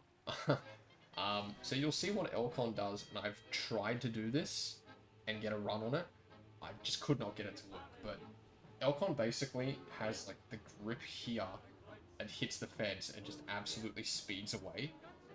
It really helps to keep ears as well here, so I am keeping 4th, but you can't see obviously with the slow-mo. But the idea is that the more that you oversteer, the more that you'll end up, like the more speed that you're going to lose, so you'll end up just gearing down if you overslide too much. This is also really, really good for people that tap steer as well. Like smooth steering makes this so much harder, but it's also really important as well to remain straight where you can, so you're not losing speed. Like if you're like speed sliding on wood like this just does not work. Like you want to keep full grip, and again just make sure that you're not oversteering. Like I'm smooth steering here because it's the only thing I can do, but you'll see like the exits there as well. I actually hit the wood here, but I don't lose any speed. I have no idea how. But it's the same thing, like, you're not oversteering, you want to come out with an exit, like a flat exit, keep all this speed. Air brake as well to get just a smooth grip. Take the water. Try not to lose too much. End up, like, sliding here, so I'm losing a bit of speed as well. And then again, it's just trying to exit with as much speed as possible. Like, this is not a map that I can say that I'm an expert at, or this style at all. This is like I'd say one of my worst ones, but I think it's just so niche that you don't really see it too often. Like, you might see little bits here and there of Wetwood nowadays, but like having a full Wetwood map, we don't see it too often afterwards, and it's just a really, really niche style. I'd love for someone to actually like be able to explain this a bit better than myself. Like if anyone is able to provide that sort of commentary, if they can in the comments, that would be amazing. I don't have too much of an analysis from my own perspective, but I can tell you that just there are little bits here and there where not oversliding is going to gain you, and it gains you a lot. So, and Elcon is just a master at it. We'll see in later campaigns, Curiosity and Ryan, how good they are at the surface as well. And you can see them being in the top 5 as well. Obviously, they understand it well, but we will see how well later on in another campaign. That is map 20, and that is the red series done and dusted. So on to the black series. So moving on to map number 21, the first map in the black series. And this is a really, really interesting map. There's a lot of like underwater stuff that's going on. It's like underwater wetwood. You've also got some hovering with reactor boosters and that sort of thing over water. And it's not like a typical map. It's pretty difficult. This one, you can kind of tell from my position again, and comparing to the world record, like I'm a second and a half behind basically, but it still beats the champ time by about 2/10. So really, really shows you how much this map was actually sort of cracked open in the first week, which I guess it really wasn't, and then sort of like to the campaign, it's obviously been hunted down and down to the point where we've got a sub 49. So we'll take a look, as usual, look at my run, see how that compares to the record, and then we'll do our usual analysis.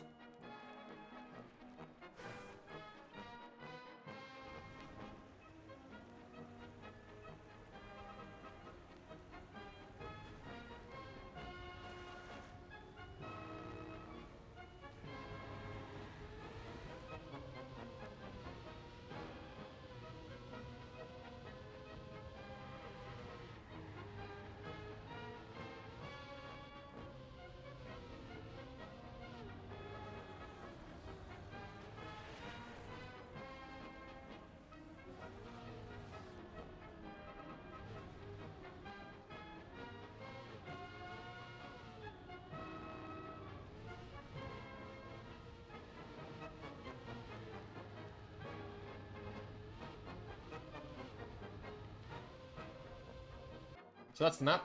Pretty wild map, but let's have a look. So you'll see in this first part, I am ahead of Sasui, just by a little bit, not by much, and obviously that's not going to matter. But it's just basically usual sort of keeping precision sort of thing. So this you want to go as low as possible, so I end up going quite high actually and losing a lot of time already. But then the idea is to set up as far left as possible to then take this drift with a lot of speed, you know, jump down, boost over to the side, and then you want to set up as far left as possible to then go as inside as possible without losing too much speed. So Sasui actually keeps 4th gear here.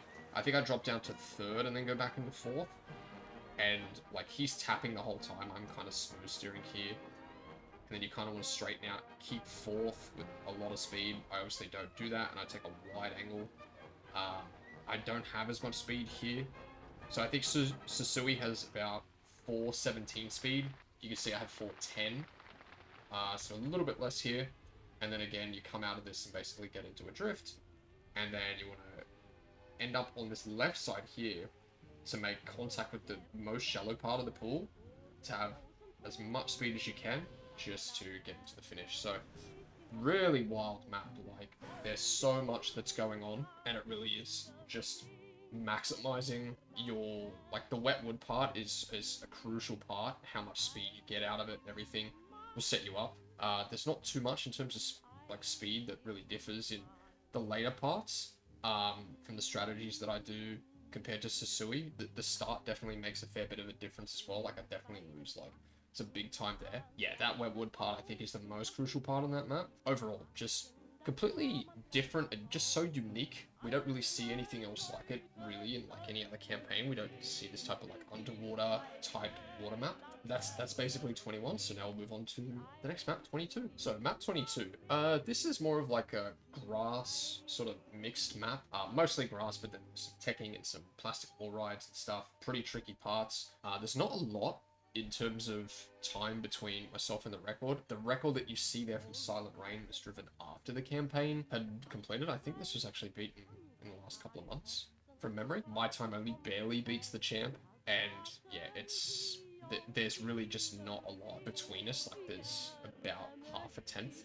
So we'll take a look at the run as usual, and then we'll do our usual comparison as well. So I'm going to compare to Red Bolt in this one because this was the record at the time that the campaign finished, but I will also compare to Silent Rain's time when we do the slow-mo analysis.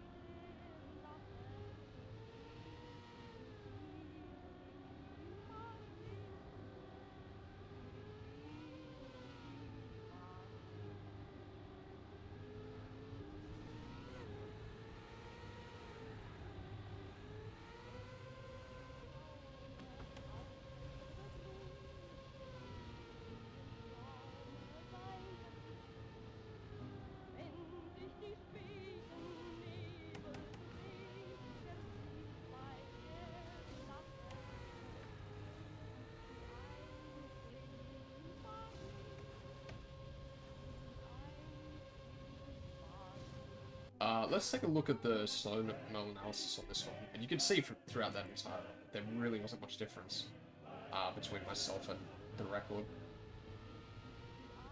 But this is basically, you get into 5th, hold it through, you have to lose 4th, but then the idea is to keep speed here, you want to make sure that you don't get 3rd, so you don't want to like continually steer to the right.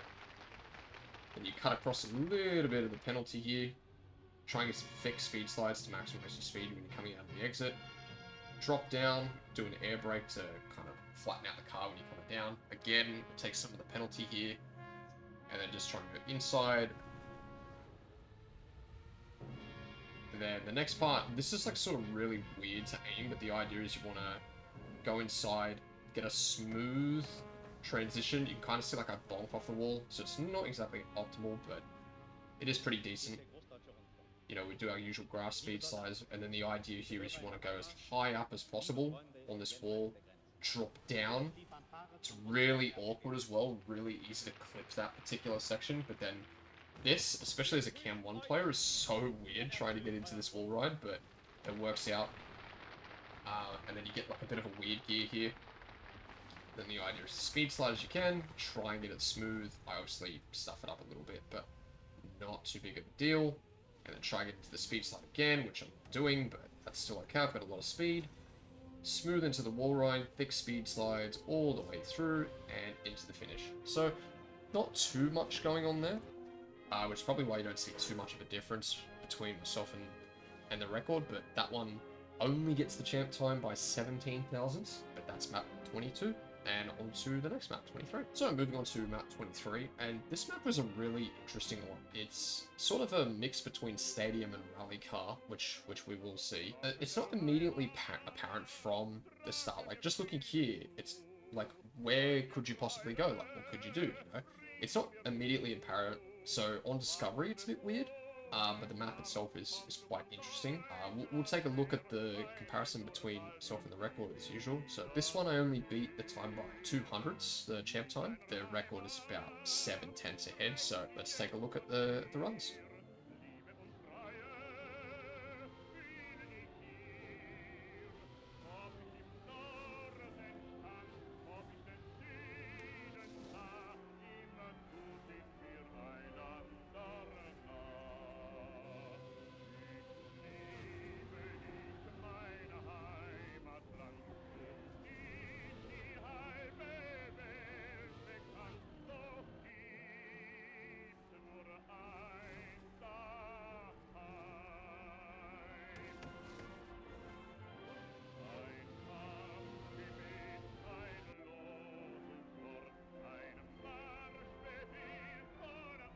Let's break this down, because there is a few things going on here. So, first part. You want to ramp cut this. I don't exactly do it, but the idea is to ramp cut it so that you land as soon as possible, gather as much speed as you can, set up wide, to then jump around this corner here, land as early as possible to maximize your speed. And then the idea is you want to tilt here so it sets you up to land down like this. So the earlier that you land, the more speed you come across. So we take this drift in here. You have too much speed for this, so you have to basically stop accelerating. Take the drift and then go around, land smoothly here. Then take the rally car, nice low steering. Take the ramp as low as possible. Go into this nice and smooth. The idea here as well is that you land and keep grip.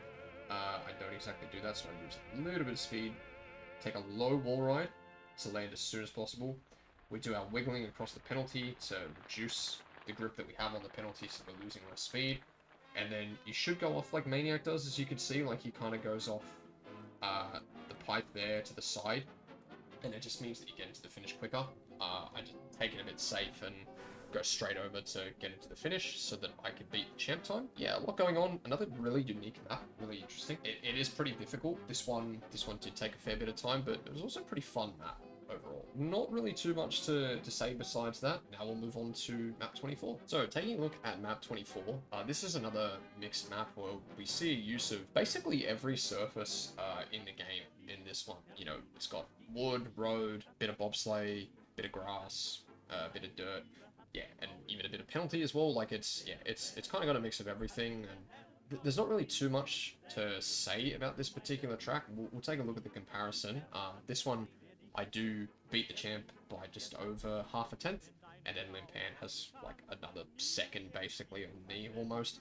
So let's have a look at the comparison, and then we'll do our usual analysis.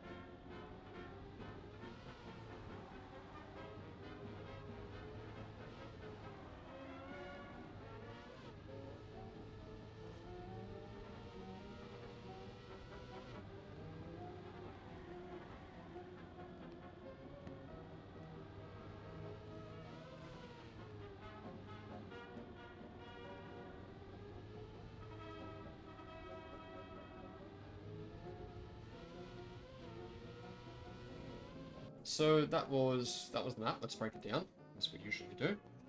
So you'll see in this first corner, there's a bit of snow on both of these edges, so you really want to make sure that you don't hit them, to make sure you don't reduce your speed. Then the idea here on the wood is to keep grip and basically just with the insides. And then in this part here, you do want to set yourself up so that you're sort of angled to the right. So my car's not exactly angled enough, but you'll see the Limpan angle. And you'll see what this means. So I end up going really wide and basically having to correct here, whereas Limpan just kind of like takes it close to the corner and ends up coming out much further ahead. So this is already a couple of tenths that you can see. It makes the difference. And then again, keeping on the insides here, the idea is you do want to get this as good as you can so that you can get into 5th gear. It does make a difference in terms of the speed. You will lose that gear when you do this drift, but you want to keep as much speed as you can, so that you can keep 4th when you go across this penalty, because you do lose about 20 or so speed. So then, as usual, go around the outside of the dirt bankings, set up wide here again. I don't ideally set up wide enough, but that's okay. I can still use that to kind of set up, go into the bobsleigh, set up wide here, don't full steer, gradually steer into it. And then this, you've got 5th gear here, and again, you're going to lose it when you go around this corner. But you've got icy tires as well, and you do need to reduce your speed here, so a brake tap will kind of get you to do that, and then set up wide. So I actually have a decent amount of speed here. But then setting up here, I kind of go off this a bit too early, and you can see, like, once I kind of come around this corner, I'm just, like, steering in and then out to set up wide, but it's not optimal. Like, if you're already starting wider and you cut in, you can then sort of like adjust your steering on the exit, and that way you can come out of it with more exit speed. And this is a part where I really lose a lot of time because I don't get that optimally. And then you basically just take the outside, and then you've got 2 finishes here, so you just got the risky fin that you take, and that's basically that. So there is a decent bit going on there, nothing too complicated or too crazy. It's just driving good lines and making sure you know what you're doing. But that's 24, and we'll move on to the final map of the campaign, map 25. So moving on to the final map of the campaign, map 25. And similar to last season with the end of the campaign map, we pretty much saw a mix of snow and stadium car, and again we're going to see that here. We're going to see a mix of the rally car and the stadium car in this kind of longer map. Like a minute 8 is kind of a decent amount of time for a final map of the campaign. We'll take a look. You'll notice as well, like there's a couple of names that you'll see here that again, like Sando Granati. These are 2 that we saw on the, I think it was map 17, where we saw them really dominate that particular map because of the use of the rally car. And again, we see that, but you'll notice in 3rd, Toner. Sort of newer players might not know who Toner is. Toner was someone that worked for Ubisoft, was an ex-pro player, like played on the world stage and everything, like played the game and has been around the game for a long time. Toner was still working for Nadeo at this time, no longer works for Nadeo, so you may have seen him around in some things, but you might not have known who he was. And yeah, he was just he was really great. he was just a really great person to have. Like, I think people had sort of their feedback against Ubisoft, and they always do, and Adeo, and people are always going to have their feedback in terms of, you know, how they can improve the game and make things better and make things a better experience for people. Toner obviously could only do as much as he could. He really had the passion for the game, and you could tell that with everything that he did. So it was amazing to have someone like that. So this is kind of just like a shout out to him. As you can see, exceptional player, exceptional in the original cars as well. So being this like within like 400s of the record when you're competing against Sander and Grenadi, these guys are absolute beasts at these cars. But again, as well, you can see from the times, like there is a massive difference, like a huge difference between the champ time and the record. Like you're talking like 1.7 seconds, like nearly 2 seconds difference here. And I mean, my time as well, like it only beats it by a 10th. Like beats the champ time by 10th. You know, that's 1.5 seconds behind. It's so far. We're gonna take a look as we usually do, and then we'll break it down.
So that is the comparison. So let's kind of break it down. Obviously it's a long map, so there's a lot to go through. So this first part here, you want to try and maintain as much grip as possible. Just so you make sure that you're not sliding out and maintaining a lot of speed before you get here. And then this part, you are too fast for it, so you do need to brake. And then be very precise through the corners. Set up to do our usual rice sort of slide. And then we're wiggling here to get speed slides and then gear shifting forth. Setting up wide, so then we can set up for this next part where we get back to the rally car. And again, like this is another part here where just want to have the back tires skidding, and you can see immediately, like, Sand is keeping grip, keeping speed, I'm losing grip and losing speed. So you'll see this, like I'm just bleeding time throughout this. And then the idea is to set up high here so that you can jump, skip some of the penalty, set up wide here to take this corner as well. You do need to release because you have too much speed. Again, keeping grip is really optimal. I lose it and I'm losing speed, but that's okay. Drop down, you will drop the gear, you do have too much speed again, and then you're basically quantum sliding through here, getting as much speed as you can, brake tap, again trying to keep grip as best as you can, making this jump here. Because I don't keep grip, I don't have as much speed as I would like, and this is honestly pretty shit. Keeping grip on the plastics, setting up to the left here, and then you've got a lot of speed on this wood, and you'll see what happens here. You have too much speed, so you have to release and basically two-wheel with the rally car, which is really cool. But yeah, it's just otherwise, if you don't release, you just end up in the wall and lose grip. And then you have so much speed for this last part.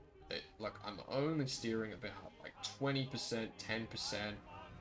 Yeah, it's just so much. And there's all these little bits with the rally car. Like, the rally car, when you slide out like that, it's so punishing.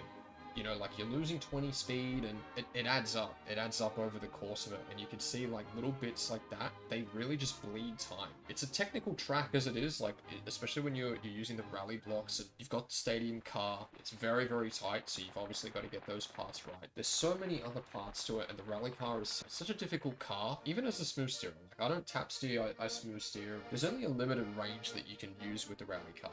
It's much more limited than the snow car, so trying to be the best that you can on a controller. Obviously, you're going to lose out to people like Grenady and Sander when they're using things like wheels and flight sticks and stuff. Like, your just level of precision is just that much better, and you don't need to flick back and forth constantly, you know, with going full steering all the time and that sort of stuff on those parts. And they're the ones when you lose the most, is those rally parts where you don't get them the way that you're supposed to. So, and you can definitely see that. That's map 25. That's the campaign. You can see with this, because I had 3 top 10s on this campaign, I finished 35th overall, and they're all the champs, as you can see. Pretty happy with that.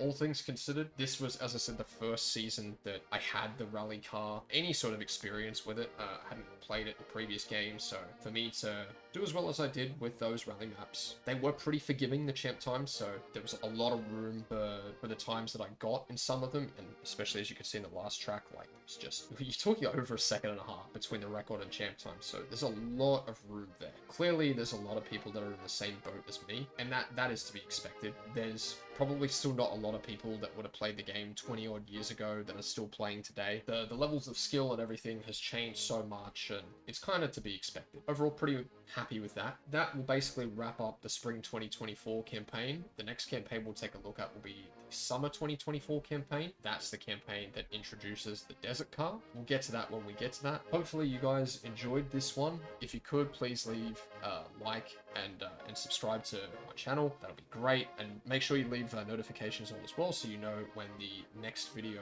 will come up. Hopefully within the next week or two, see how it goes, you know, life and that sort of thing. But yeah, hopefully you guys enjoyed this one, and I'll catch you in the next one. Take care.